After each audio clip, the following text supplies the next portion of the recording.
এই পর্যায়ে আপনাদের সামনে কোরআন ও হাদিস থেকে মূল্যবান নসিহত পেশ করবেন হযরত হাফেজ মাওলানা আনোয়ার আব্দুল্লাহ সাহেব, ইমাম ও খতিব, ইমামগঞ্জ শাহী জামে মসজিদ, চক বাজার, ঢাকা। আমি হযরতের মূল্যবান নসিহত পেশ করার জন্য বিশেষভাবে আহ্বান করছি।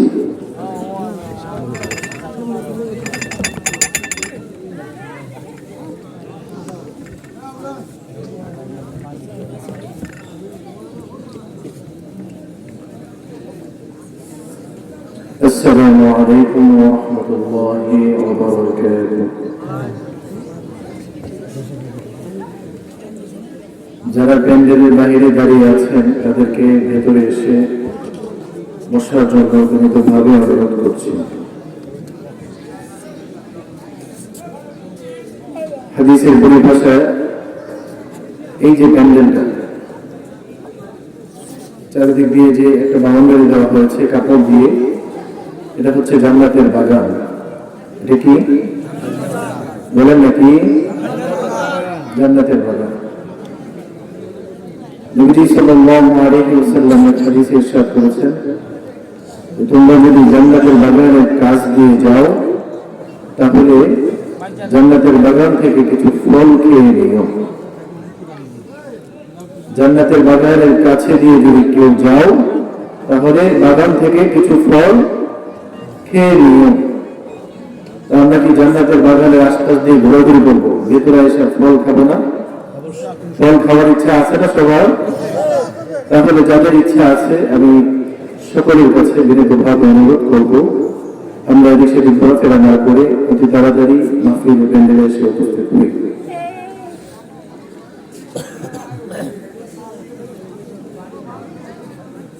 إن الحمد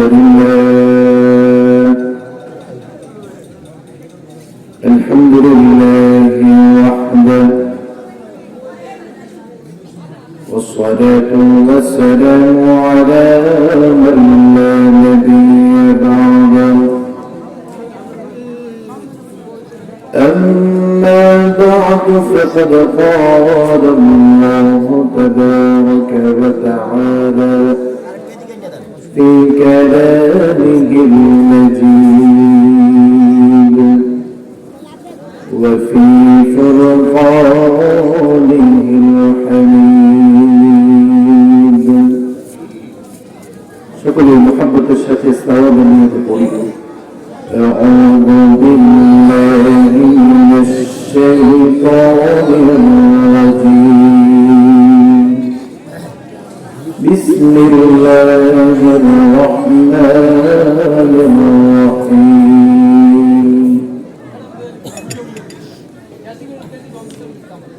إنه لقرآن كريم في كتاب مكنون وقال تعالى في آية أخرى ربنا وابعث فيهم رسولا منهم يتلو عليهم آياتك ويعلمهم الكتاب والحكمة ويزكيهم إنك أنت العزيز الحكيم. وقال رسول الله صلى الله عليه وسلم خيركم من تعلم القرآن وعلمه أو كما قال النبي عليه الصلاة والسلام. সকলে একটু মহব্বতের সাথে জিকির করি لا إله إلا الله لا إلا الله لا إله إلا الله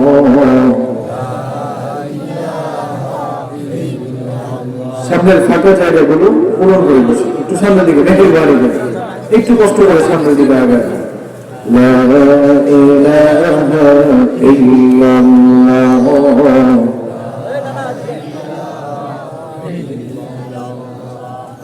لا إله إلا الله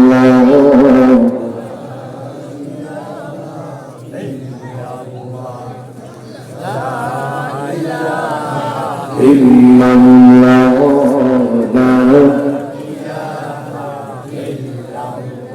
شب شمعي جانا أوري الله نامر ذكر করে সব মখলুকাত জন্নি ভাবে ওই নামেরই জিকির করে লা ইল্লাল্লাহ লা ইল্লাল্লাহ জোরে লা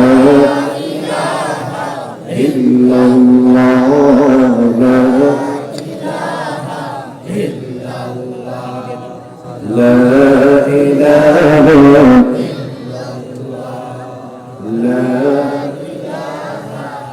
إلا الله দান কত জানেন আল্লাহু আকবার হাদিসের মধ্যে এসেছে এক বান্দার আমল নামার 99টা দফতর কয়টা দফতর এক একটা দফতর এত লম্বা তার দৃষ্টির শেষ সীমানা পর্যন্ত তাকে যত দূর পর্যন্ত দেখা যায় অত দূর পর্যন্ত এক একটা দফতর সুবহানাল্লাহ আগেই বলবেন না একটু শুনুন শেষ করি তো এগুলোর মধ্যে তার আমল নামা লেখা গুনাহ খাতাগুলো লেখা সে যে অপরাধ অন্যায় করেছে এগুলো সম্পর্কে লেখা আছে আল্লাহ তাআলা জিজ্ঞেস করলেন এখানে যা লেখা আছে এই লেখার ব্যাপারে তোমার কি কোনো প্রশ্ন আছে তোমার কি কিছু বলার আছে এই বান্দা জবাব দেয় আল্লাহ আমার কোনো জবাব নেই এখানে যা যা লেখা আছে আমার নামে যেই যেই অপরাধগুলো লেখা আছে সবগুলো সত্য এখানে কোনো পরিমাণ কোনো ধরনের সন্দেহ করার সুযোগ নেই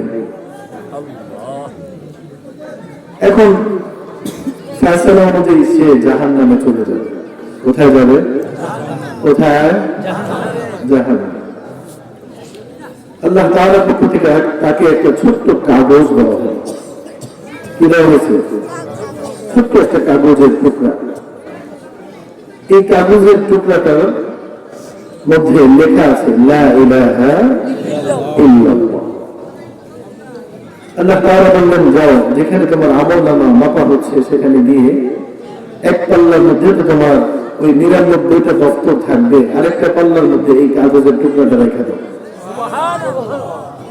বান্দা বলে আল্লাহ আপনি কি বলেন কোন 99টা দফতর এত বড় বড় যে তাকে একেবারে শেষ সীমানা পর্যন্ত এত লম্বা আর কোন একটা ছোট্ট কাগজের টুকরা এটা দিয়ে আর কি হবে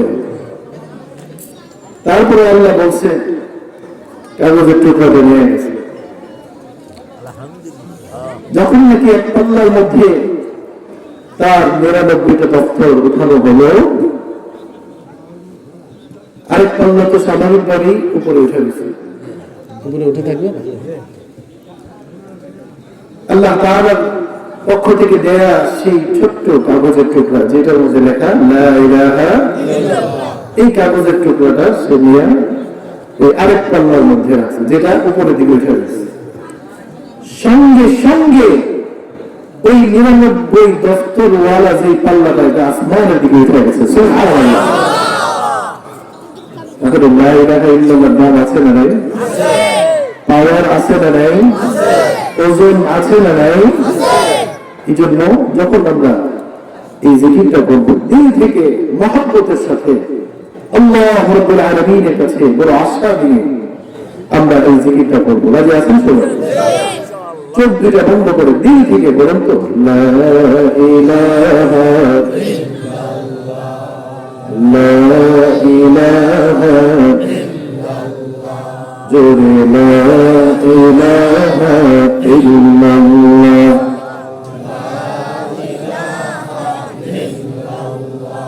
لا إله إلا الله محمد رسول الله صلى الله عليه وسلم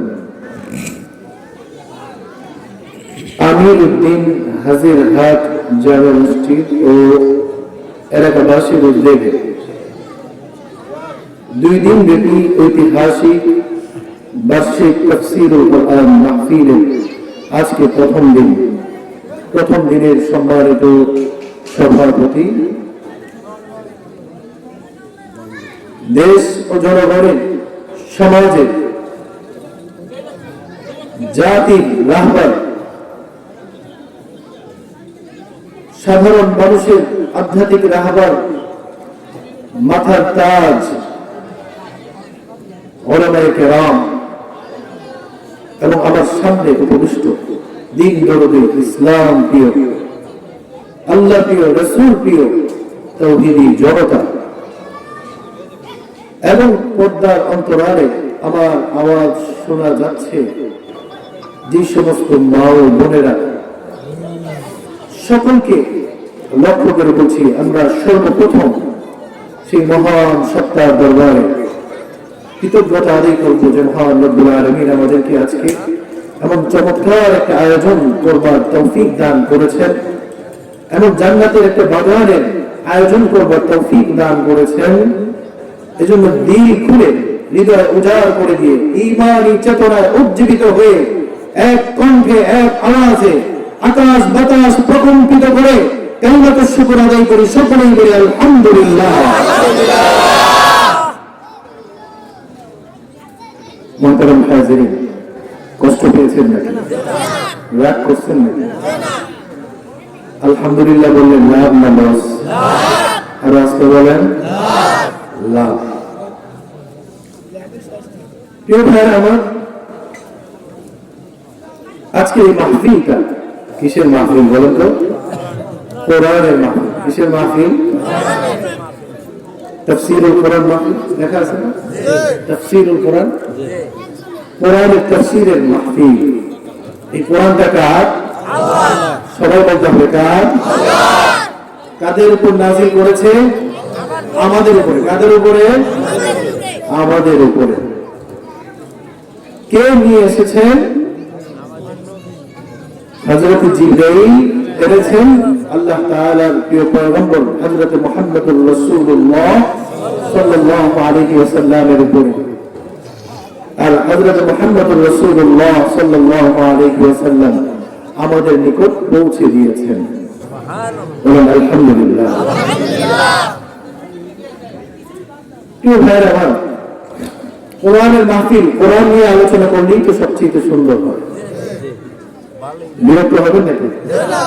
যদি এমন কোন কথা চলে আসে যে কথা আমার বিরুদ্ধে যায়, তাহলে আমি রাগ করব? রাগ করব? কি করতে হবে? সংশোধন হয়ে যাবে। কি করতে হবে? যদি কোনো কথা, কোরআনের কোনো বিধান, কোনো কথা আমার বিপক্ষে যায়, আমার বিরুদ্ধে যায়, আমার দায়িত্ব হচ্ছে মনে মনে এটাকে সংশোধন করে নেওয়া। কি বলেন? কথা ঠিক কিনা? এজন্য কেউ মনে কষ্ট পাবো না, রাগ করবো না, অন্যভাবে নিব না। আল্লাহ তাআলা বোঝার, আমল করার তৌফিক দান করুন। মুআজ্জাজ হাজিরিন, আজকের মাহফিলের যে প্রধান বক্তা হাফেজ মাওলানা মুফতি কাজী জুনায়েদ মুহসিন দামাত বারাকাতুহুল আলিয়া, আমার শ্রদ্ধাভাজন উস্তাদ উস্তাদুল আসাতিজা, মানুষটা যখন এখানে আসবেন আলোচনা করবেন, আপনারা দেখবেন দেখতে অনেক ছোট, কিন্তু আল্লাহ তাআলা ওনার ভিতরে এত পরিমাণ যোগ্যতা দান করেছেন। যদি আপনারা আলোচনা মনোযোগ দিয়ে শুনেন তাহলে বুঝতে পারবেন। হ্যাঁ, হাদিসের মধ্যে একটা হাদিস এসেছে, লা তানজুরু মান ক্বালা বাল উনজুরু মা ক্বালা। হাদিসের অর্থ হচ্ছে যে তোমরা এইটা দেখো না যে কে বলতেছে, বরঞ্চ এইটা দেখো যে কি বলতেছে। কথা বুঝলেন?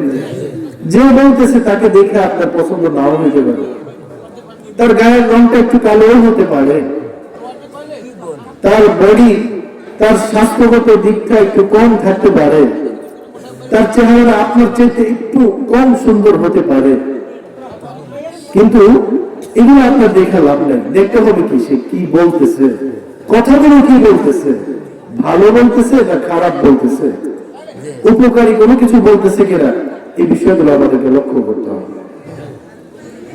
মুআজ্জাজ হাজিরিন, আল্লাহ তাআলা আমরা যে সকল ভাইরা এখানে বসেছি, যারা এখনো ঘোরাফেরা করতেছে, তাদের জন্য দোয়া করবো আল্লাহ যাতে তাদের সকলকে তাড়াতাড়ি এই জান্নাতের বাগানের মধ্যে নিয়ে আসে। বলেন আমিন। আপনারা কি চান না যে আপনারা একা একা জান্নাতে যাবেন, আপনার পাশের ভাইয়েরা জান্নাতে যাবে না? এটা কি চান না? সবাই চান? তাহলে একবার জোরে সোরে বলেন আমিন। কি জন্য আমিন বললাম? যাতে আল্লাহ সবাইকে নিয়ে আসে। যারা ঘোরাফেরা করছেন, চায়ের দোকানে বসে আছেন, এই যে প্যান্ডেলের ডান পাশ থেকে অনেক কথার আওয়াজ আসতেছে,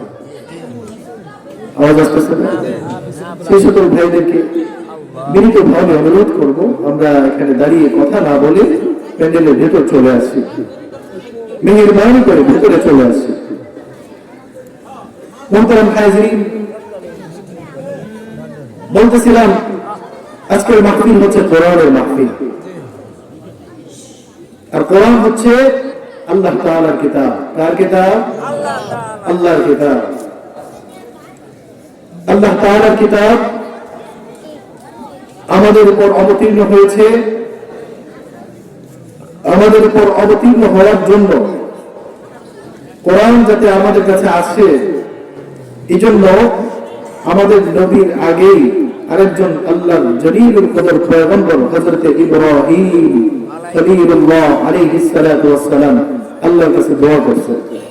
কি করছে? দোয়া করেছে। পবিত্র কোরআনুল কারীমে সূরাতুল বাকারার মধ্যে আল্লাহ তাআলা ওনার দোয়াটাকে উল্লেখ করে দিয়েছেন।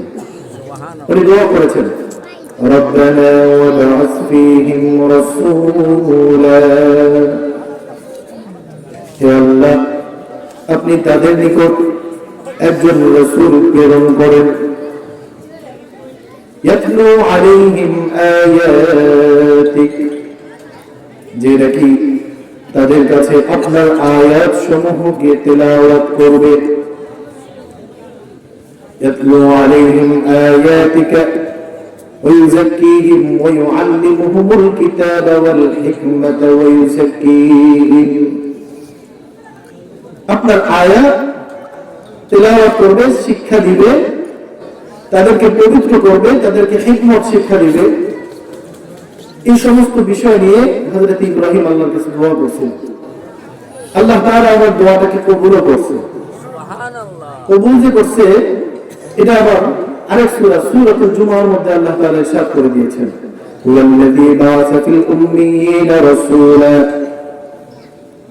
তিনি তাদের কাছে এমন একজন রাসূল প্রেরণ করেছে, ইয়াতলু আলাইহিম আয়াতিকা ওয়া ইউআল্লিমুহুমুল কিতাবা ওয়াল হিকমাতা ওয়া ইউযাক্কিহিম,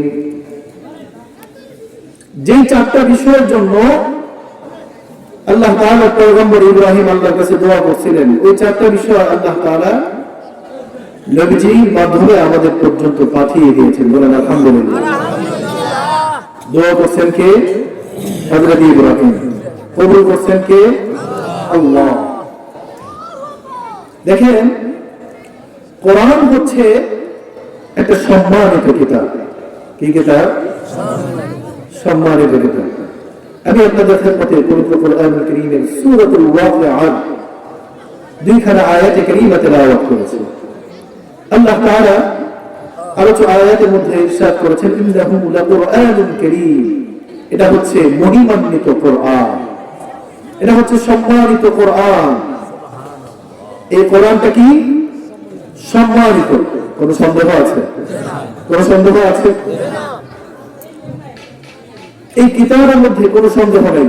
যালিকাল কিতাব লা রাইবা ফীহি, আল্লাহ নিজেই বলেছেন এর মধ্যে কোনো সন্দেহ নেই, এই কোরআনের মধ্যে কোনো সন্দেহ নাই। আবার আরেক আয়াতে বলেছেন এটা সম্মানিত। কেমন সম্মানিত? এটা যে সম্মানিত আমরা বুঝবো কিভাবে? এটা এত সম্মানিত কেন হলো? এর পেছনে কি কারণ থাকতে পারে? এই কারণগুলো নিয়ে আমরা আলোচনা করব। আর এই কোরআন যে সম্মানিত, কতটা সম্মানিত, এই কোরআনের সাথে যে সম্পর্ক কায়েম করে এই সম্মানিত কোরআন তাকেও সম্মানিত বানায় দেয়। সুবহানাল্লাহ। কিভাবে সম্মানিত বানিয়ে দেয়? দুই একটা দৃষ্টান্ত যদি আমরা দেই তাহলে ভালোভাবে বুঝতে পারবো। একটু লক্ষ্য করে দেখেন, এই কোরআন প্রিয় নবী সরকার দু আলমের কাছে নিয়ে এসেছেন যে ফেরেশতা, তার নাম কি? জিবরাইল। তার নাম কি? জিবরাইল। লক্ষ্য করে দেখেন, ফেরেশতাদের মধ্যে সবচেয়ে সম্মানিত ফেরেশতা হচ্ছে জিবরাইল, ঠিক না? কার উপর নাযিল হয়েছে? মুহাম্মদ সাল্লাল্লাহু আলাইহি ওয়াসাল্লামের উপর।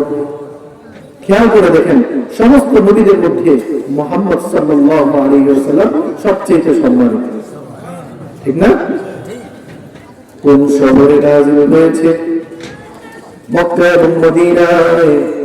লক্ষ্য করে দেখেন, মক্কা মদিনা পৃথিবীর অন্যান্য সমস্ত শহরগুলোর চাইতে বেশি সম্মানিত। কথা ঠিক না? কোন উম্মতের উপর নাযিল হয়েছে? আখিরি নবীর উম্মতের উপর। আখিরি নবী, শেষ জামানার উম্মতের উপর এই কোরআন নাযিল হয়েছে। লক্ষ্য করে দেখেন, আগে সমস্ত উম্মতদের থেকে আখিরি নবীর উম্মতরা হচ্ছে বেশি সম্মানিত। সুবহানাল্লাহ। তো যে ফেরেশতা, আগে বলেছি কোরআনটা নিজে হচ্ছে সম্মানিত। এই সম্মানিত কোরআনের সাথে যে যেইভাবে সম্পর্ক কায়েম করে আল্লাহ তাআলা তাকেই সম্মানিত বানায় দেয়। উদাহরণস্বরূপ আমরা কয়েকটা বিষয় শুনলাম। যে ফেরেশতা নিয়ে আসছে ওই ফেরেশতা সবচেয়ে সম্মানিত, যেই নবীর কাছে আসছে সেই নবী সবচেয়ে সম্মানিত, যেই শহরে নাযিল হয়েছে সেই শহর সম্পর্কে বলা হয় মক্কাতুল মুকাররমা, মদিনাতুল মুনাওয়ারা। সম্মানের সাথে এই নামগুলো উচ্চারণ করা হয়। হ্যাঁ, যখন নাকি মানুষ মক্কা এবং মদিনার নাম নেয় তখন দিল থেকে একটা আবেগ কাজ করে না? করে না? মক্কা মদিনার নামটা নিলেই দেখবে মুসলমানদের হৃদয়টা আবেগ দিয়ে পরিপূর্ণ হয়ে যায়। আলাদা একটা সম্মান, আলাদা একটা ফিলিংস কাজ করে, আলাদা একটা বিষয় হৃদয়ের মধ্যে কাজ করে, ঢেউ খেলে যায়। এই মক্কা মদিনায় যদি যেতে পারতাম। কি ইচ্ছা আছে না সবার? সবার মনে আশা আছে? কার কার মনে আশা আছে? হাত তুলে দেখান তো। আল্লাহ আমাদের সকলের হাতগুলোকে আপনি কবুল করে নেন।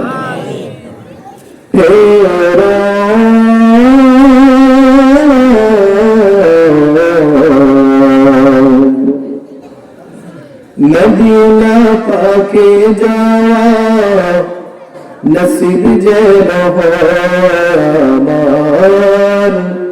নসিব যেন জিয়ারত নসিব হয়, প্রিয় নবীর দিদার নসিব হয়। সকলে বলুন আমিন। মদিনা পাকে যাওয়া নসিব যেন আমার, নসিব যেন জিয়ারত নসিব হয়, প্রিয় নবীর দিদার নসিব হয়। হতাম যদি আমি সেই মদিনার কোনো পাথর,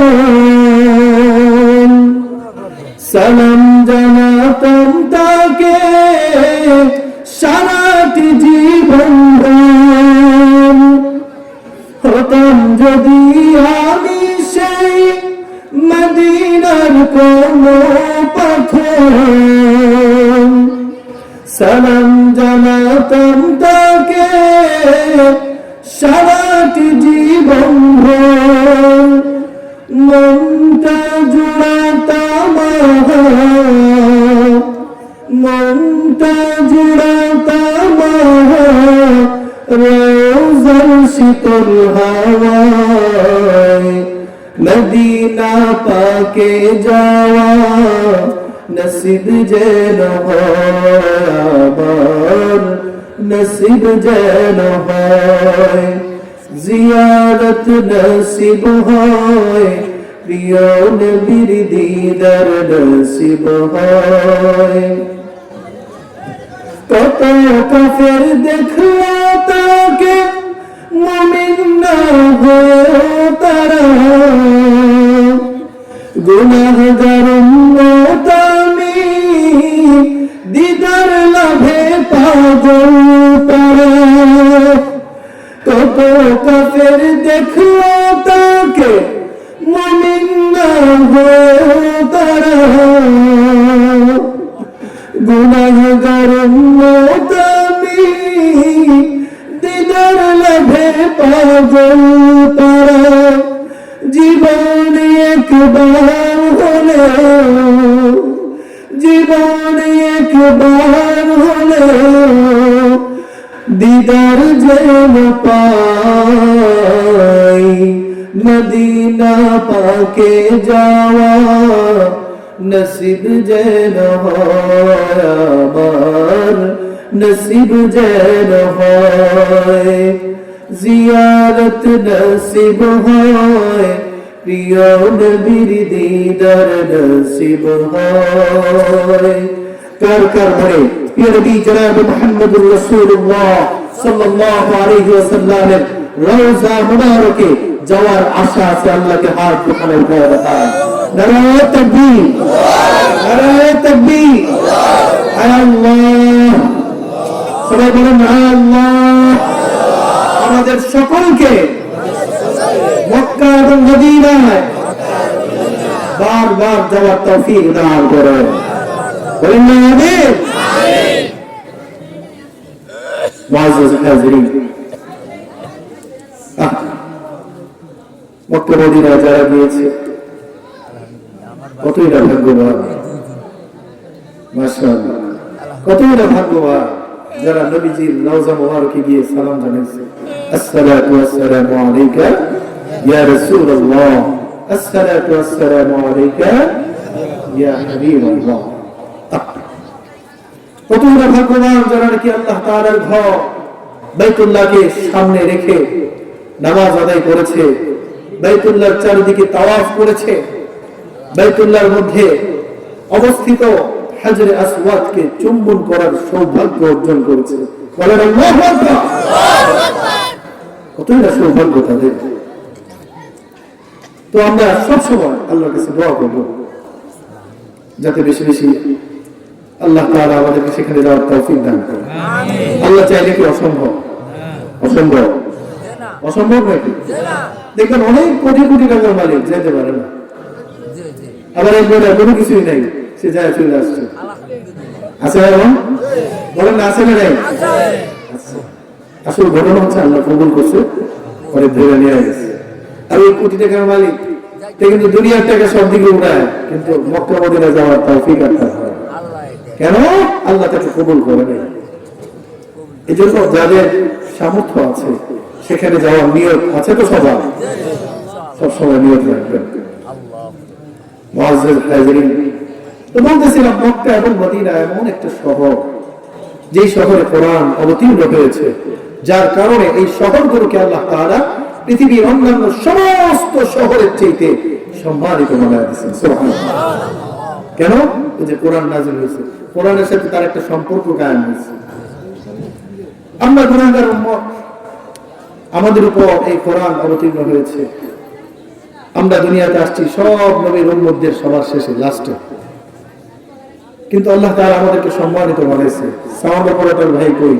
সাউন্ড আমার ভাই কই গেছে? এটা সবসময় একরকম থাকলে ভালো হয়, খেয়াল করবেন। সাউন্ড যদি ওঠা নামা করে তাহলে কিন্তু গলায় সমস্যা হয়। আর যারা আলোচনা করে সাউন্ড যদি ভালো না থাকে তাহলে বেশিক্ষণ আলোচনা করে না, কয়েক মিনিট করে যখন দেখে আলোচনা করতে কষ্ট হচ্ছে শেষ করে দেয়। কথা বুঝতেছেন তো? বুঝছেন? যাই হোক, বলতেছিলাম এই শেষ নবীর শেষ উম্মতের উপর আল্লাহ তাআলা কোরআনকে নাযিল করেছে। এর কোরআনের সাথে এমন একটা সম্পর্ক হয়েছে যার কারণে এই উম্মতকে আল্লাহ তাআলা সম্মানিত বানায় দিয়েছে। সুবহানাল্লাহ। কেমন সম্মানিত? আসছে সবার শেষে, জান্নাতে যাওয়ার সময় সবার আগে। সুবহানাল্লাহ। জান্নাতে যাওয়ার সময় সবার আগে। আমাদের আগে অন্য কোন নবীর উম্মত জান্নাতে যেতে পারবে না। আল্লাহু আকবার। প্রিয় ভাইরা আমার, তো কোরআনের সাথে সম্পর্ক কায়েম করার দরকার আছে না নাই? সম্মানিত আমরা হইতে চাই কি চাই না? তো চাইলে কোরআনের সাথে সম্পর্ক কায়েম করতে হবে। কোরআন নিজে সম্মানিত, এর সাথে যে সম্পর্ক কায়েম করে তাকেও সম্মানিত বানায় দেয়। এই জন্য কোরআনের সাথে একটা সম্পর্ক কায়েম করতে হবে। রাজি আছেন? সবাই রাজি আছেন? যদি রাজি থাকেন তাহলে কিছু কাজ করতে হবে। সম্পর্ক কিভাবে কায়েম করব? কিছু কাজ করতে হবে। একটা কাজ হচ্ছে কোরআনকে আপনি শিখতে হবে। সর্বপ্রথম কাজ, কোরআনকে কি করতে হবে? কোরআনকে কি করতে হবে? শিখতে হবে। অনেক ভাই আছে কোরআন শরীফ তেলাওয়াত করতে জানে না, আছে না? আছে না ভাই? কোরআন শরীফ পড়তে পারে না, মুসলমান। তো হিন্দুরাও তাদের ধর্মীয় গ্রন্থ তেলাওয়াত করতে পারে না। আপনি মুসলমান হয়েও পারলেন না, তাহলে আপনার মধ্যে আর তার মধ্যে পার্থক্য হলো কি? পার্থক্য আছে। এই কোরআনকে তেলাওয়াত করা শিখতে হবে, যোগ্যতা অর্জন করতে হবে। 2 নম্বর কাজ হচ্ছে তেলাওয়াত শিখার পরে তেলাওয়াত করতে হবে। 1 নম্বর হচ্ছে শিখতে হবে। 1 নম্বর কি করতে হবে? শিখতে হবে। যদি শিখেন লাভ কি হবে? আল্লাহু আকবার। আল্লাহ রহমত। প্রিয় নবী সরকার দোয়ার হাদিসে পাকের মধ্যে ঘোষণা করে দিয়েছেন, খায়রুকুম মান তাআল্লামাল কুরআনা ওয়া আল্লামাহু। তোমাদের মধ্যে সর্বোত্তম ওই ব্যক্তি যে নাকি কোরআনুল কারীম শিক্ষা করে এবং অন্যকে শিক্ষা দেয়। যদি আমরা শিক্ষা করি তাহলে আল্লাহ নবীর ঘোষণা হচ্ছে আমরা সর্বোত্তম। সর্বোত্তম হতে চাই না?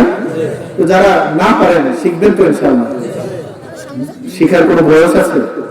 শিখার কোনো বয়স নেই। এলেম অন্বেষণ করার কোনো বয়স নেই। দৌড়া থেকে কবর পর্যন্ত এলেম অন্বেষণ করো। হ্যাঁ, শিখতে হবে। শিখার ক্ষেত্রে কোনো লজ্জা নেই। যে লজ্জা করে সে বোকা। সত্যিকারের বুদ্ধিমান হচ্ছে ওই ব্যক্তি যে নাকি তার সামনে যা আসে শিখার মতো সেটাই শিখে নেয়। এই হচ্ছে প্রকৃত বুদ্ধিমান। এই জন্য এই কথা ভাবার কোনো সুযোগ নেই যে বয়স হয়ে গেছে এখন কিভাবে শিখবো। শিখে তো বাচ্চারা বক্তব্য যায় করে আলিফ বা তা, ওদের সাথে আমি যাই কিভাবে বসবো? আমি তো সমাজে একজন গণ্যমান্য ব্যক্তি, আমার তো অনেক বয়স হয়ে গেছে, আমি কিভাবে শিখবো? শিখতে গেলে তো আমার শরম লাগবে, আমার লজ্জা হবে। বাচ্চারা হয়তো আমার দিকে তাকিয়ে থাকবে যে চাচা সারা জীবন শিখো নাই, এখন আসছো। কিন্তু প্রিয় ভাইরা আমার, একটু লক্ষ্য করে দেখেন, যদি কোরআনকে শিক্ষা করা অবস্থা আপনার মৌত হয়, আল্লাহ রাব্বুল আলামিনের দরবারে আপনি জবাব দিতে পারবেন, আল্লাহ আমি কোরআন ছোটবেলায় শিখতে পারি নাই, কিন্তু যখন আমার বয়স হয়েছে আমিরউদ্দিন হাজিরহাট জামে মসজিদ ও এলাকাবাসীর উদ্যোগে ওয়াজ মাহফিলে আয়েশা একজন আলেম কোরআন শিক্ষার ব্যাপারে কিছু কথা বলেছিল। সেই কথা শোনার পরে আমার দিলের মধ্যে কোরআন শিখার একটা আগ্রহ জন্মিয়েছে, একটা আকর্ষণ তৈরি হয়েছে, যার কারণে আমি কোরআন শিখা শুরু করেছিলাম। কিন্তু শেষ করার আগেই আজরাইল আমার কাছে চলে আসছে, ওগো আল্লাহ, আমি তো চেষ্টা করেছি, আমাকে তুমি মাফ করে দাও। আমার ভাইরা, যদি আপনি ছোটবেলায় না শিখেন, বড় হয়েছেন, শিখার কোনো ইচ্ছা নেই, কোনো চেষ্টা নাই, আর এই অবস্থায় যদি আপনার ইন্তেকাল হয়ে যায়, আল্লাহর পয়গম্বর কিয়ামতের ময়দানে আল্লাহ রাব্বুল আলামিনের কাছে অভিযোগ দায়ের করবে, وقال الرسول يا رب إن قومي اتخذوا هذا القرآن مهجورا। আল্লাহর পয়গম্বর কিয়ামতের ময়দানে আল্লাহ রাব্বুল আলামিনের কাছে কিছু মানুষ সম্পর্কে অভিযোগ দায়ের করবে, ওগো আমার রব, ওগো আমার আল্লাহ, আয় মেরে পরওয়ারদিগার আলম, আমার এই জাতি, আমার এই কওম, তারা দুনিয়াতে থাকা অবস্থায় তোমার কোরআনকে পরিত্যাগ করেছে। বলেন নাউযুবিল্লাহ। আল্লাহর পয়গম্বর আল্লাহর কাছে অভিযোগ দায়ের করলে অবস্থাটা কি হতে পারে? আল্লাহর নবীর দোয়া আল্লাহ সবসময় কবুল করেছেন, আল্লাহর নবীর অভিযোগ কি কবুল করবেন না নাকি? কি বলা হয়, করবেন না? আল্লাহ মাফ করুক, যদি এমন কোন অভিযোগ দিয়ে বসে আমার নামে, আপনার নামে, অবস্থা কি হবে? কোন উপায় থাকবে? মুআজ্জাজ হাজিরিন, কোরআনের ব্যাপারে এসেছে, কোরআনুল কারীম হচ্ছে এমন এক কিতাব, এমন সম্মানিত কিতাব। বলতেছিলাম, কোরআনের সাথে যদি সম্পর্ক কায়েম করা হয়, তাহলে কোরআন যে সম্পর্ক কায়েম করে তাকেও সম্মানিত বানায় দেয়। সম্পর্ক কায়েম করার প্রথম নম্বর কাজ হচ্ছে কোরআনকে শিখতে হবে। শিখতে রাজি আছেন তো সবাই? অনেকে হয়তো বা 20 বছর 30 বছর আগে শিখছিলেন, আগের পড়া ছিল একরকম, এখন যারা দেখবেন ডিজিটাল পড়া, কত সুন্দর তেলাওয়াত, হ্যাঁ, টিভির মধ্যে দেখা যায়, মোবাইলের মধ্যে দেখা যায়, এত সুন্দর তেলাওয়াত, শুনলে একেবারে হৃদয়টা ভরে যায়। তো আমরা অনেক 20 বছর 30 বছর আগে পড়ছি, আমরা পড়ার সাথে ওদের পড়ার বেশি একটা মিল নাই। এই মিলটা আনার জন্য এখন একটু চেষ্টা আপনাকে করতে হবে। যদিও আপনি পারেন, আরেকটু চেষ্টা করতে হবে, আরেকটু সুন্দর করতে হবে। সুন্দরের কি শেষ আছে নাকি? শেষ নাই, আরেকটু সুন্দর করতে হবে। এই জন্য চেষ্টা চালিয়ে যেতে হবে। যখন নাকি কোরআনুল কারীমের তেলাওয়াত শিখে ফেলবেন, শিখার অবস্থায় আপনার কি সম্মান হবে? বাচ্চাদেরকে আমরা মাদ্রাসায় ভর্তি করি, মাদ্রাসায় বাচ্চাদেরকে যখন কোরআন শিক্ষা দেওয়ার জন্য আমরা পাঠাই, আল্লাহ তাআলা প্রিয় পয়গম্বর বিভিন্ন হাদিসের মাধ্যমে আমাদেরকে জানিয়ে দিয়েছেন, আল্লাহ তাআলা তাদের সম্মানকেও বাড়ায় দেয়। সুবহানাল্লাহ। উদাহরণস্বরূপ, একটা বাচ্চা কিন্ডারগার্টেনে ভর্তি করেছেন, ভর্তি করার পর বর্তমান তো আধুনিক বিভিন্ন স্কুল বের হয়েছে, কিন্ডারগার্টেন বের হয়েছে, কেজি স্কুল বের হয়েছে, যা ভর্তি করার পর পড়ে কেজি 1 1 বছর, কেজি 2 2 বছর, কেজি 3 3 বছর, আছে না? 3 বছর পরে যায় সে 1 এ ভর্তি হয়। এর আগ পর্যন্ত কেজিতেই পড়ছে। 3 বছর পরে চতুর্থ বছরে যায় 1 এ ভর্তি হয়। কোথায়? 1 এ। 1 এ 1 বছর, 2 এ 1 বছর, 3, 4, 5 5 বছর। আর আগে 3 বছর, কয় বছর হলো? 8 বছর। কয় বছর? 8 বছর। বুঝছেন তো? 8 বছর। মুআজ্জাজ হাজিরিন, 8 বছর পড়ার পর ওই বাচ্চাটাকে সামাজিকভাবে কতটুকু মূল্যায়ন করা হবে? কেউ কি তার সাথে কোনো বিষয়ে পরামর্শ করবে? তাকে কোনো সম্মান দিবে? ভালো করে পড়ো বাবা, ভালো করে পড়ো, একটু কাছে আসেন না ভাই, কাছে এসে বসে। মুআজ্জাজ হাজিরিন, তারপরে যখন আবার 6 ভর্তি হলো, প্রাইমারি স্কুলের গন্ডি পেরিয়ে হাই স্কুলে যখন পা রাখলো, 6, 7, 8 একটা পরীক্ষা দিল, আবার 9, 10 পড়ার পর আরেকটা পরীক্ষা দিল, আরো গেল 5 বছর, আগের 8 বছর আর এখনের 5 বছর, কয় বছর হইল? কয় বছর? 13 বছর পর মেট্রিক পাস। এই 13 বছর পড়াশোনা করার পর সামাজিক ভাবে তার সম্মানটা কতটুকু বাড়বে? আপনাদের কাছে আমি প্রশ্ন রাখতে চাই, এই 13 বছর পড়াশোনার পর ওই লোকটা যদি একটা ভালো কোনো কোম্পানিতে জব নিতে যায়, তাকে দিবে নাকি? দিবে? যদিও দেয়, ভালো পোস্টে দিবে, অফিসার বানায় দিব? দিব না।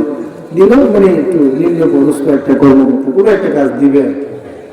তারপরে আরো কত কিছু আছে, ঘুষ দিতে হয়, হ্যাঁ, টেবিলের নিচ দিয়ে লেনদেন করতে হয়, আছে না নাই? হ্যাঁ, মুআজ্জাজ হাজিরিন, এভাবে আরো 2 বছর পড়াশোনা করার পর, আরো 3 বছর পড়াশোনা করার পর, এভাবে পড়াশোনা করতে করতে বিভিন্ন ডিগ্রি, আইএ, বিএ, এমএ, কত কিছু ডিগ্রি অর্জন করতে করতে তার জীবনের প্রায় 20 থেকে 25 বছর, 30 বছর পর্যন্ত কেউ কেউ বাহিরের থেকে ডিগ্রি আনার জন্য আরো লম্বা টাইম করে না?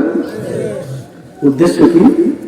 সে শিক্ষিত হচ্ছে, তার শিক্ষার কারণে তার মর্যাদা বাড়বে, ঠিক না?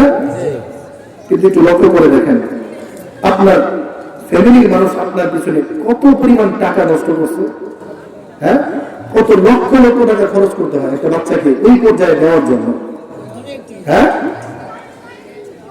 আশা কি আমার ছেলে ভালো শিক্ষিত হয়ে ভালো একটা কোম্পানিতে চাকরি নিবে, ভালো টাকা ইনকাম করবে, আমার ফ্যামিলিটা, আমার পরিবারটা ভালোভাবে চলবে। কথা ঠিক না? এলাকার মানুষ আশা করে অমুকের ছেলে ডাক্তার হয়েছে, সে আমাদের এলাকার জন্য একটা কিছু করবে, ঠিক না? শ্বশুর ফাদার আশা করে আমার মেয়েটাকে ডাক্তারের কাছে দিলাম, মানুষের কাছে মুখ বড় করে বলতে পারবো আমার জামাই ডাক্তার। কিন্তু আল্লাহ না করুক, যদি এমন হয়ে যায় যেই দিন আপনি সমস্ত ডিগ্রি শেষ করে বাড়িতে আসলেন, এলাকাতে আসলেন, তারপরের দিন আজরাইল আপনার কাছে চলে আসছে, তাহলে অবস্থাটা কি হবে? আপনার বাবা মায়ের আশা, আপনার শ্বশুর শাশুড়ির আশা, আপনার এলাকার মানুষদের আশা সব কোথায় যাবে? ফলাফল কিছু আছে? শূন্য, জিরো। সম্মান পাওয়ার আগেই তো শেষ হবে। বিপরীত দিকে যদি আপনি আপনার সন্তানকে কোরআনের শিক্ষা দেন, হাদিসের মধ্যে আল্লাহর পয়গম্বর বলেছে, মান সালাকা তরিকান ইয়ালতামিসু ফীহি ইলমান সাহহালাল্লাহু লাহু বিহি তরিকান ইলাল জান্নাহ।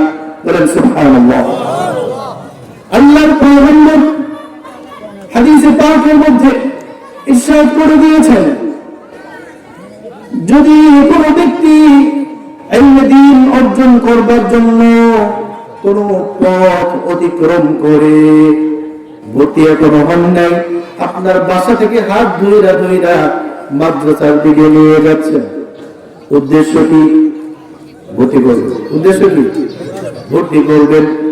এই যে আপনার বাড়ি থেকে একটা রাস্তা অতিক্রম করলেন, মাদ্রাসার রাস্তায় এখনো ওঠেন নাই, একটা রাস্তা অতিক্রম করেছেন, এই অবস্থায় আল্লাহর পয়গম্বর বলে, এই অবস্থায় একটা রাস্তা নাকি ইলমে দ্বীন অর্জন করার জন্য যেই ব্যক্তি অতিক্রম করলো, ওই দিক দিয়া আল্লাহ তাআলা তার জন্য জান্নাতের রাস্তাকে সহজ করে দেয়। দেখছেন? এখন কিন্তু মাদ্রাসা জানলেন, মাদ্রাসায় গেলেন, যাওয়ার পরে নিয়ে হুজুর আমার ছেলে নিয়ে আসলাম, ওর নামটা আপনার হাজিরা খাতার মধ্যে উঠায় দেন। হাজিরা খাতায় যখন উঠায় দিচ্ছে, মোহাম্মদ আব্দুর রহমান, শিশু শ্রেণী, নুরানি বিভাগ, উঠায় দিছে কথার কথা। মুআজ্জাজ হাজিরিন, এই পর্যায়ে আসার পর তার নামটা লেখা হয়েছে তালিবুল ইলম। হাজিরা খাতা যেহেতু তার নাম উঠে গেছে, এখন তাকে আর সাধারণ ছাত্র বলা হবে না, তাকে বলা হবে তালিবুল ইলম। কি বলা হবে? তালিবুল ইলম।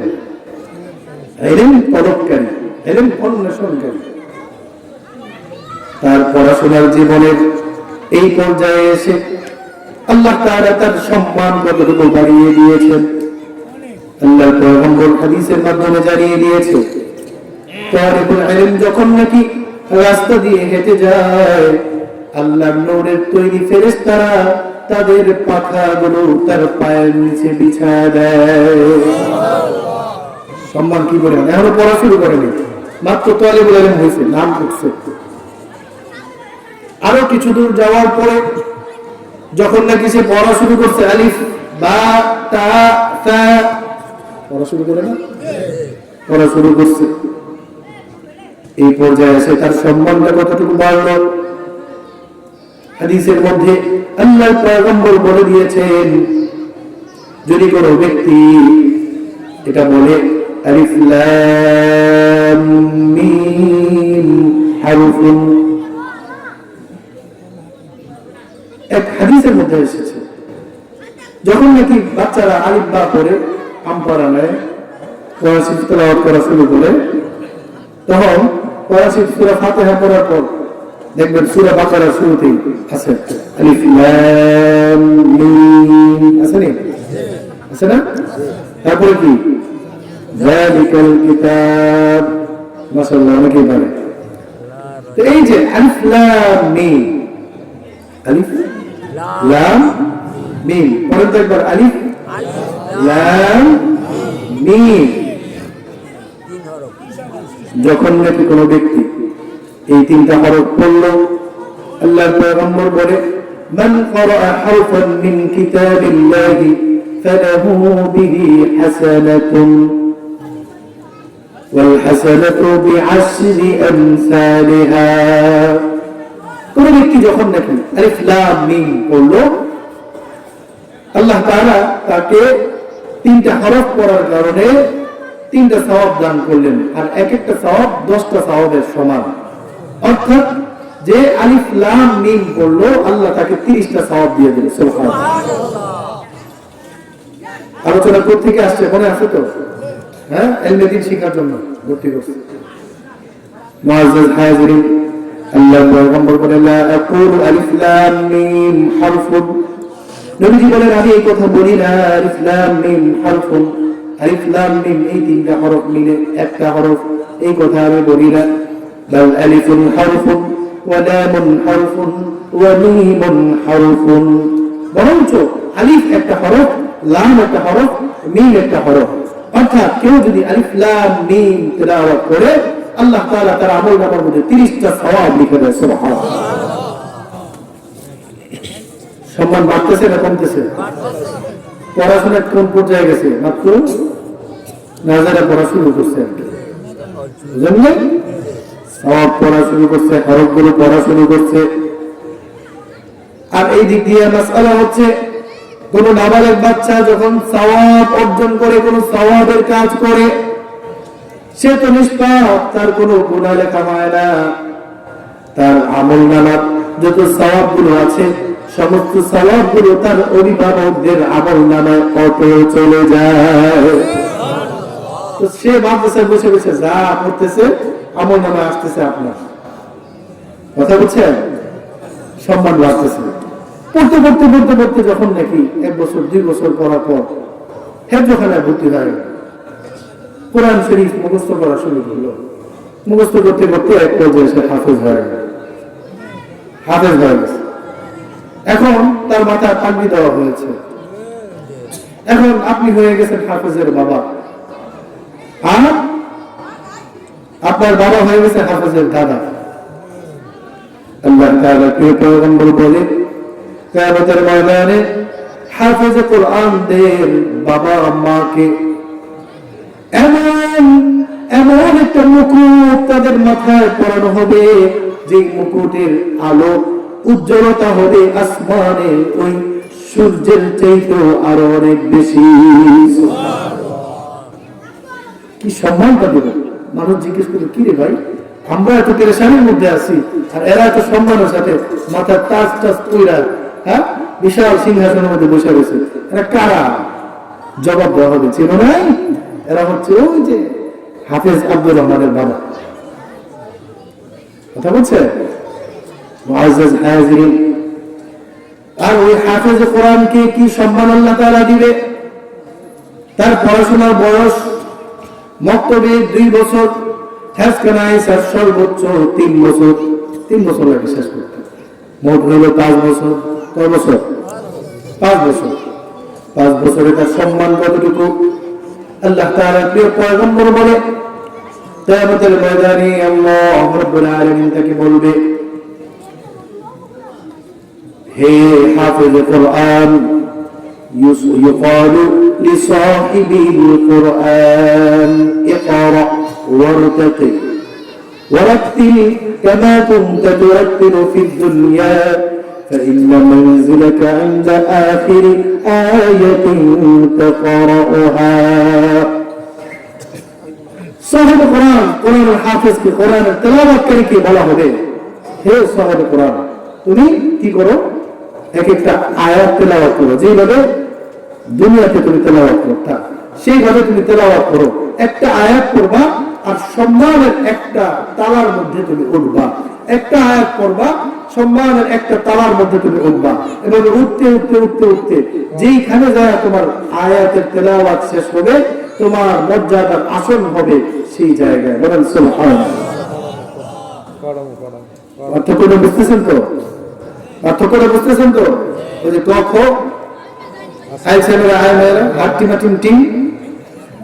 ওরা হচ্ছে এক পড়া, আর ওই যে আলিফ বা আলিফ লাম মিম আলহামদুলিল্লাহি রাব্বিল আলামিন হচ্ছে আরেক পড়া।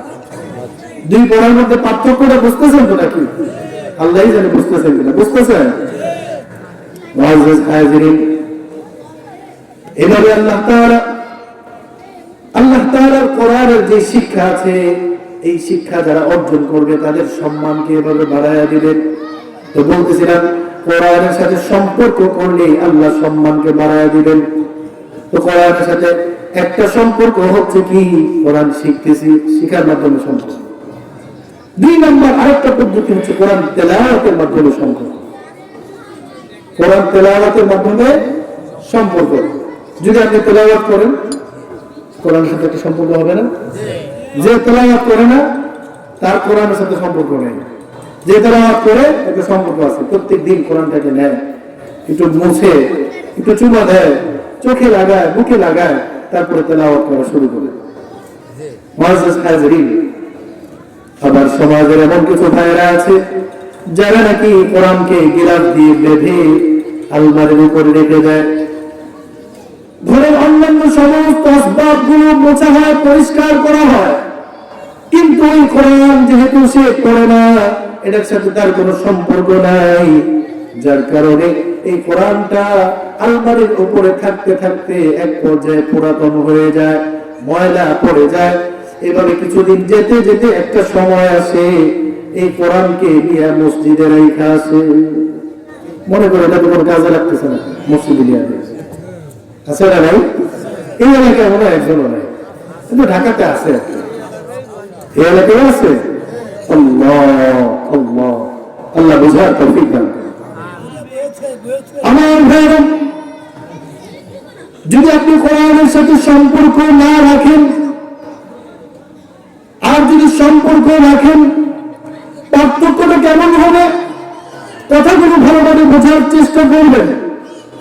কোরআনের সাথে যদি আপনি সম্পর্ক রাখেন, আল্লাহু আকবার, আপনার ইন্তেকালের পর কোরআন আপনার সঙ্গী হয়ে যাবে। কিয়ামতের ময়দানে এই কোরআন আল্লাহ তাআলার দরবারে সুপারিশ করবে। আল কোরআন শাফিউন ওয়া মুশাফফাউন, হাদিসের মধ্যে এসেছে কোরআন হচ্ছে এমন এক জিনিস যে তার তেলাওয়াতকারী সম্পর্কে আল্লাহর দরবারে সুপারিশ করবে, আর আল্লাহ তাআলা তার সুপারিশকে গ্রহণ করবেন। কোরআন আল্লাহর কাছে তার পড়নেওয়ালা, তার মোহাম্মত করনেওয়ালা, তাকে চুমা দেনেওয়ালার ব্যাপারে আল্লাহর দরবারে সুপারিশ করবে, আর আল্লাহ তার সুপারিশ গ্রহণও করবে, কবুলও করবে।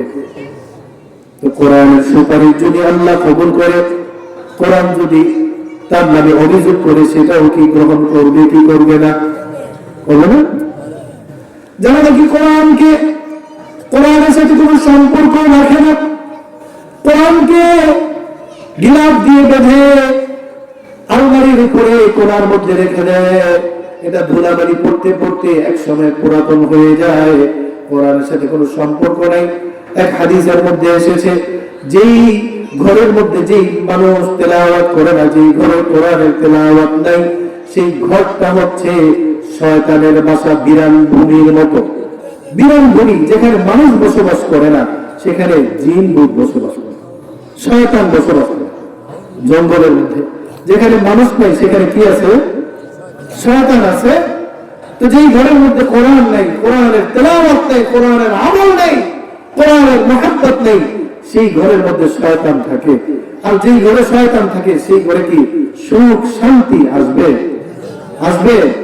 সমস্যা লেগেই থাকবে, এই সমস্যা, ওই সমস্যা, ওই সমস্যা, এই বিপদ, ওই বিপদ। আপনি তো আসল জায়গায় নক করেন না, আপনার বিপদ দূর হবে কিভাবে? লেগেই থাকবে। শুধু আইসা বলে হুজুর দোয়া কইরেন, বড় বিপদে আছি, বড় পেরেশানিতে আছি। আসলে তো ওই যে কোরআন পড়ে না, তার বাসার মধ্যে শয়তান ধরে গেছে। আইসা বলে হুজুর আমার মেয়েটারে শয়তানে ধরছে। কেন শয়তানে ধরছে? জীবনে তেলাওয়াত করায় না, নিজেও তেলাওয়াত করে না। বুঝলেন এই কথা? হাদিসের মধ্যে আসছে শয়তানের বাসা। তো শয়তানের বাসা তো শয়তানই থাকবে, শয়তানই ধরবে, ভর করবে। এই জন্য কোরআন তেলাওয়াত করতে হবে, মহব্বত করতে হবে, কোরআনের উপর আমল করতে হবে। যদি করেন তাহলে কোরআন সুপারিশ করবে, যদি না করেন কোরআন আল্লাহর দরবারে অভিযোগ করবে। তাফসীরের কিতাবের মধ্যে এসেছে, কিয়ামতের ময়দানে কোরআন কারো কারো বিরুদ্ধে অভিযোগ দিবে যে নাকি কোরআনকে পড়ে নেই, কোরআন অনুযায়ী আমল করে নেই, কোরআন শিখে নেই। কোরআনটাকে তার গলার মধ্যে ঝুলিয়ে দেওয়া হবে। এই ঝুলন্ত কোরআনটা আল্লাহ তাআলার কাছে গিয়ে অভিযোগ দায়ের করবে, ওগো পরওয়ারদিগারে আলম, ওগো আল্লাহ, আপনার এই বান্দা আমাকে তেলাওয়াত করে নেই, আমাকে মুহাব্বত করে নেই, আমার সাথে কোনো সম্পর্ক রাখে নেই, আমাকে সম্পর্ক করে নেই, সুতরাং আজকে আমি তার বিরুদ্ধে অভিযোগ দায়ের করছি, আপনি তার মধ্যে ফয়সালা করে দেন। বলে নাউযুবিল্লাহ। কোরআন যদি কারো বিরুদ্ধে ফয়সালা অভিযোগ দেয়, তাহলে তার ফয়সালা কি ভালো হবে? ভালো হবে? ভালোভাবে বুঝতে হবে। এজন্য কোরআনের সাথে সম্পর্ক কায়েম করতে হবে। কোরআনটা এত সম্মানিত, কোরআনটাকে আল্লাহ তাআলা সম্মানিত বানিয়েছেন, কোরআনটাকে আল্লাহ তাআলা সংরক্ষণ করেছেন। কোরআনটা এত সম্মানিত কেন? এই যে দেখেন, পৃথিবীর একেবারে শুরু থেকে, মানে আমাদের নবীর কাছে যখন নাকি কোরআনুল কারীম অবতীর্ণ হয়েছে, তো নবীজি ইন্তেকালের পর থেকে আজকে প্রায় 1450 বছর, 1446 হিজরি চলে, মোটামুটি 1450 বছর হয়ে গেছে। এখনো পর্যন্ত কোরআনুল কারীম আল্লাহ যেইভাবে নাযিল করেছিল সেইভাবেই আছে। বলেন সুবহানাল্লাহ। একটা জের জবর, একটা নুকতা পর্যন্ত কেউ পরিবর্তন করতে পারে নাই। আছে? আছে নাকি? পারে নাই। কিন্তু পরিবর্তন করার অনেক চেষ্টা করা হয়েছে, যুগে যুগে অনেক চেষ্টা করা হয়েছে। একটা গল্প মনে পড়ছে, বলবো নাকি? নাকি বিরক্ত হবে? গল্প না, আসলে ঘটনা, তাফসীরের কিতাবের মধ্যে এসেছে। বাদশাহ হারুনুর রশিদ এবং বাদশাহ মামুনুর রশিদ, নাম শুনছেন না? তো বাদশাহ মামুনুর রশিদের জামানার ঘটনা। কোরআন শরীফের মধ্যে একটা আয়াত আছে, ইন্না নাহনু নাযালনা যিকরা ওয়া ইন্না লাহু লাহাফিজুন। আল্লাহ তাআলা কোরআন সম্পর্কে বলেছে, নিশ্চয়ই আমি এই কোরআনকে নাযিল করেছি এবং আমি এর সংরক্ষক, আমি এর হেফাজত করনেওয়ালা। কোরআনকে হেফাজত করেছেন কে? বলেন না কে? কিভাবে করছে দেখেন, কোরআনের মধ্যে বিভিন্ন সময় বিভিন্ন পরিবর্তন করার চেষ্টা করা হয়েছে। এক লোক বাদশাহ মামুন রশিদের একটা অভ্যাস ছিল, প্রত্যেক বছর সে একটা ইলমি মুবাহাসার আয়োজন করতেন, তর্ক বিতর্ক প্রতিযোগিতার আয়োজন করতেন। ইলম নিয়ে বিভিন্ন আলোচনা সভা হইতো। তার আলোচনা সভার মধ্যে বিভিন্ন ধর্মীয় নেতাদেরকে আনত, বিভিন্ন ধর্মের ধর্মগ্রন্থগুলো সম্পর্কে আলোচনা করত, বিভিন্ন ধর্ম নিয়ে তারা মানুষের সামনে আলোচনা করত। তো একবার এক লোক, ইহুদি ধর্মের এক লোক, সে আসলো, ইহুদি ধর্মের পণ্ডিত আইসা সে বক্তব্য দিল। তার বক্তব্যটা খুব চমৎকার, গোছানো, সুন্দর শব্দ, সুন্দর বাক্য দিয়ে সে বক্তব্য প্রদান করেছে। মামুন রশিদ খুব পছন্দ করছে তার কথাগুলো, দেখতেও খুব ভালো, কথাগুলো সুন্দর। যখন নাকি মজমা শেষ হয়ে গেছে, তখন তাকে বললো, ভাই তোমার কথাগুলো আমার খুব পছন্দ হয়েছে, তুমি এক কাজ করো, মুসলমান হয়ে যাও। ইসলামের দাওয়াত দিয়ে দিচ্ছে। ওই ব্যক্তি বলে, না আমি মুসলমান হব না। তো শেষ দাওয়াত দিছে, দাওয়াত কবুল করে নাই। ওই বছর মজমা শেষ, সমাবেশ শেষ হয়ে গেছে, চলে গেছে। যাওয়ার পরে পরের বছর আবার দাওয়াত দিছে, আবার ওই লোক আসছে। এখন আসার সময় দেখা যায় কি, সে পাঞ্জাবি, টুপি, পাজামা, হাতে তবজি এগুলো নিয়ে আসছে। মানে তাকে দেখেই মনে হইতেছে সে মুসলমান হয়ে গেছে। যাই হোক, একে একে সমস্ত ধর্মের পণ্ডিতরা বক্তব্য প্রদান করতেছে। এক পর্যায়ে তার নাম ঘোষণা করা হলো। সে আয়েশা বক্তব্য দিল ইসলামের পক্ষে, ইসলাম নিয়ে সে বিভিন্ন কথাবার্তা বললো, ইসলামের পক্ষে কথা বললো। সে তার বক্তব্য দিয়ে এটা স্পষ্ট করে দিল যে সে মুসলমান হয়ে গেছে। এখন এই বছরও যখন মজমা শেষ হয়ে গেছে, বাদশাহ মামুন রশিদ তাকে কাছে রাখছে। এইকে বলে, কি ব্যাপার, গত বছর তোমারে আমি ইসলামের দাওয়াত দিছিলাম, তুমি আমার দাওয়াত কবুল করো নাই। এই বছর তো দেখা যায় তুমি নিজে নিজেই পাঞ্জাবি টুপি কিনতে আইছো, ঘটনা নাকি? বুঝলেন নাই, বাদশাহ দাওয়াত দিছে, কবুল করে নাই, আর এই বছর দাওয়াত ছাড়াই মুসলমান হয়ে টুপি টুপি কিনতে আসছে। বুঝলেন একটা রহস্য? তো রহস্যটা কি? ওই ব্যক্তি জবাব দেয়, বাদশাহ আমি পেশায় একজন লেখক। কিছু মানুষ আছে না লেখালেখি করে, হ্যাঁ, সাহিত্যিক। আমাদের আজকে মাহফিলের প্রধান বক্তা যিনি কাজী জুনায়েদ মুহসিন দামাত বরকাতুহু আলিয়া, উনি একজন লেখক। বিভিন্ন ইসলামিক লেখা বিভিন্ন পত্র পত্রিকায় দেয়, লেখে, বিভিন্ন ইসলামিক সঙ্গীত গুলো লেখে। এই যে আমি একটু আগে একটা নাতে রাসূল বলেছি, বলছি না, প্রিয় নবীর দিদার নসিব হয়, এই নাতে রাসূলটাও ওনার লেখা। মুআজ্জিজ হাজিরিন, আমরা দোয়া করব আল্লাহ তাআলা হযরতের হায়াতের মধ্যে, ইলমের মধ্যে বরকত দান করেন, আমিন। তো বলতেছিলাম, ওই লোক বলতেছে, বাদশাহ আমি একজন লেখক, আমার কাজ হচ্ছে লেখালেখি করা। তো আমি কোরআনের একটা আয়াত যখন পড়লাম, ইন্না নাহনু নাযালনা যিকরা ওয়া ইন্না লাহু লাহাফিজুন, আল্লাহ বলছে আমি কোরআনকে নাযিল করেছি, আমি এর হেফাজত করতেছি, আমি এর হেফাজতকারী। তা আমি একটা আপনার কাজ করলাম। কাজটা কি? 3টা তাওরাতের 3টা কপি আমি লিখলাম নিজের হাতে, ছাপায় না, নিজের হাতে। তার হাতের লেখা খুব সুন্দর ছিল। তাওরাতের 3টা কপি সে লিখেছে, এবং আসল তাওরাতের মধ্যে যেই বিধানগুলো আছে সেখান থেকে কিছু কমায়া, কিছু বাড়ায়া, একটু এলোমেলো করে দিচ্ছে। কথা বুঝছেন তো? লেখা সুন্দর, বোঝা যায় না, কি কমাইছে কি বাড়াইছে বোঝা যায় না।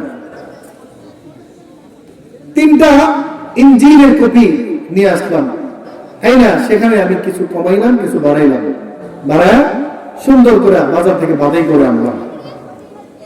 আসল তাওরাত আর নাই, আসল ইনজিল আর নাই, কারণ সে বাড়াইছে কমাইছে, কিছু বিধান বাদ দিয়েছে, কিছু বিধান প্রবেশ করাইছে। বুঝলেন না? আসলটা আছে, নকল হয়ে গেছে। ঠিক তেমনি ভাবে আমি কি করলাম, বাজার থেকে 3টা কোরআন শরীফ কিনে নিয়ে আসলাম, তাই না? এখানেও 30 পারা কোরআন আমি হাতে লিখলাম, কিছু কমাইলাম, কিছু বাড়াইলাম। এই 3 তরিকা কয়টা হলো? 9 কপি, 3টা তাওরাত, 3টা ইনজিল আর 3টা কোরআন। এই 3টা তাওরাতের কপি নিয়ে আমি এই কিতাবের যারা অনুসারী তাদের কাছে গেলাম, নিয়ে বললাম আমি নিজ হাতে লিখেছি, নাও এটা তোমরা কিনবো নাকি? ওই তাওরাতের অনুসারীরা এই 3টা কিতাবকে খুব চড়া মূল্যে আমার থেকে কিনে নিল, খুব হাসি মুখে এই কিতাবগুলোকে গ্রহণ করে নিল। তারা বিন্দু মাত্র বুঝতে পারলো না এর মধ্যে কম বেশি আছে না নাই। কথা বুঝতেছেন তো? আমার ভাইরা ঠিক তেমনি ভাবে ইনজিলের 3টা কপিকে আমি নিয়ে গেলাম খ্রিস্টানদের কাছে নিয়ে। আমি বললাম এই 3টা কিতাব আমি নিজের হাতে লিখেছি, এটা তোমরা গ্রহণ করবা নাকি? তোমরা এটা কিনবা নাকি? বাজার থেকে ওই মানুষগুলো এই কিতাবগুলোকে কিনে নিল, হাসি মুখে গ্রহণ করলো, এর বিনিময়ে আমাকে চড়া মূল্য প্রদান করলো। তারা বিন্দু পরিমাণ বুঝতে পারলো না এটা কিন্তু আসল ইনজিল না। বাদশাহ নামদার যখন নাকি কোরআনের পালা আসলো, এই কোরআনকে নিয়ে আমি মুসলমানদের কাছে নিয়ে গেলাম বিক্রি করবার জন্য। যা আমি বললাম এই 3টা কোরআন আমি নিজ হাতে লিখেছি, এটা তোমরা নিবা নাকি? মুসলমানরা এই 3টা কোরআনকে নিল। নেওয়ার পর একটু কিছুক্ষণ পড়াশোনা করার পর, একটু ভালোভাবে দেখাশোনার পর তারা এই 3টা কপি আবার আমার কাছে ফেরত পাঠিয়ে দিল। আমি বললাম কেন ফেরত পাঠাইছো? জবাব দিল এই কোরআনের মধ্যে ভেজাল আছে। এটা মুহাম্মদুর রাসূলুল্লাহর উপর যে কোরআন নাযিল হয়েছে এটা সেই কোরআন নয়, এটার মধ্যে কিছু কম বেশি আছে। আল্লাহু আকবার। মুআজ্জিজ হাজিরিন, ওই লেখক বলতেছে আমি বাদশাকে বললাম, ও বাদশাহ, যেই সময় আমি এই অবস্থাটা অবলোকন করলাম তখন আমার ওই আয়াতের কথা মনে হয়ে গেল যে আল্লাহ তাআলা বলেছেন ইন্না নাহনু নাযালনা যিকরা ওয়া ইন্না লাহু লাহাফিজুন। আল্লাহ যে বলেছেন আমি এই কোরআনকে নাযিল করেছি এবং এটাকে আমি সংরক্ষণ করব, এর সংরক্ষণকারী আমি আল্লাহ, এই কথা আমার বিশ্বাস হয়ে গেছে। এই কোরআনের মধ্যে কোনো কম বেশি করা যাবে না। আমার বিশ্বাস এই কথা হয়ে গেল যে ইনজিলের মধ্যেও ভেজাল আছে, তাওরাতের মধ্যেও ভেজাল আছে। বর্তমান পৃথিবীতে আর কোনো মূল কপি নেই, এটার মধ্যে কম বেশি করা আছে। আমি যেহেতু করতে পারছি, কেউ ধরতে পারে নাই, সুতরাং আমার আগেও কেউ করতে পারে, কেউ ধরতে পারে নাই। কিন্তু এই কোরআন আমি যেহেতু বদলাইতে পারি নাই, বুঝা গেল আমার আগেও কেউ বদলাইতে পারে নাই। বলেন ঠিক কিনা? এই অবস্থা যখন আমি বুঝলাম তখন আমি নিজের থেকেই মুসলমান হয়ে গেলাম। এই যে কোরআন যে সম্মানিত, এই কোরআন যে সংরক্ষিত, এই ব্যাপারে কোনো সন্দেহ আছে? কোনো সন্দেহ আছে? এই কোরআনের বিধানকে যদি কেউ পরিবর্তন করতে চায়, এই কোরআনের আইনকে যদি কেউ পরিবর্তন করতে চায়, মুসলমান কি চুপ করে বসে থাকবেন? মুসলমান চুপ করে বসে থাকবেন?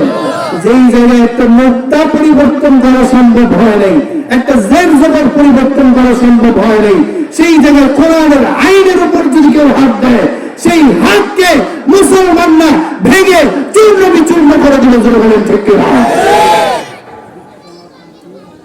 মুআজ্জিজ হাজরিন, যুগে যুগে বিভিন্ন সময় বিভিন্ন মানুষ বিভিন্ন ভাবে কোরআনের উপর আঙুল তুলতে চায়, কোরআনের বিভিন্ন বিধানের উপর আঙুল তুলতে চায়, আছে না?